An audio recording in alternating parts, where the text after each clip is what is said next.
بعض اوقات بعض لوگوں کو نا جب تک کوئی چیز میسر نہیں ہوتی تب تک تو تڑپ بھی ٹھیک ہوتی ہے اور طلب بھی ٹھیک ہوتی ہے، لیکن جب کوئی چیز میسر ہو جاتی ہے نا، شاید اسی لیے حضرت عمر فاروق رضی اللہ تعالیٰ عنہ جب لوگ حج کر لیتے تھے تو درہ نکال کے کہتے تھے ہو گیا حج، جاؤ اپنے اپنے گھروں کو، یہاں زیادہ دیر رکو گے تو پھر تم قدر نہیں کرو گے۔ حصول کسی چیز کا ہو جاتا ہے، جب وہ چیز کسی کے پاس آ جاتی ہے تو پھر شاید اس کا اس طرح کا رویہ نہیں رہتا، لیکن اگر آپ نظر ڈالیں گے حضور کے غلاموں پر تو جیسے جیسے حضور کا قرب پڑتا تھا ان کا ادب بھی بڑھتا تھا، جیسے جیسے رسول کریم کی ذات کے قریب جاتے تھے حضور کے احترام کے جذبات میں وسعت آتی، ان کو دیکھا جاتا تھا تو وہ ان کی کیفیات اس طرح تھی کہ دل حضور کے لیے بچھے چلے جاتے تھے، آنکھیں محبوب کے رستوں میں وہ بچھائے رکھتے تھے۔ تڑپ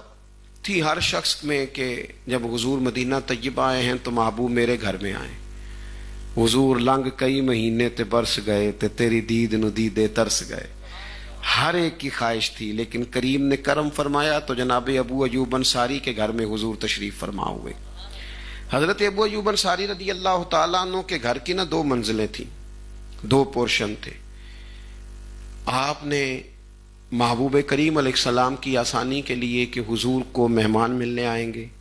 ڈھیر سارے لوگ زیارت کے مشتاق ہیں، لوگوں کو آنا جانا ہے، نچلی منزل جو تھی وہ محبوب کی بارگاہ میں پیش کی، خود اپنے سامان لے کے بچوں کو لے کے بالائی منزل پر تشریف لے گئے۔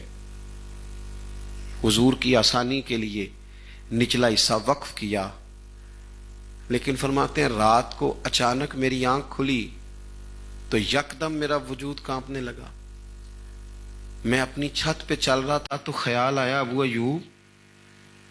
کہیں ایسا تو نہیں کہ تو اس جگہ چل رہا ہے جہاں حضور تشریف فرما ہے،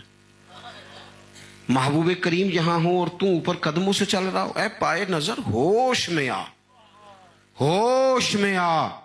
اے پائے نظر ہوش میں آ، یہ کوہ نبی ہے، آنکھوں سے بھی چلنا یہاں بے ادبی ہے۔ اور امام فرمانے لگے حرم کی زمین اور قدم رکھ کے چلنا، ارے سر کا موقع ہے او جانے والے۔ فرماتے میں تڑپ گیا، ایک کونے میں دیوار کے ساتھ لگ کے بیٹھ گیا، ساری رات وہاں گزار دی۔ صبح حضور کی بارگاہ میں عرض گزار ہوا یا رسول اللہ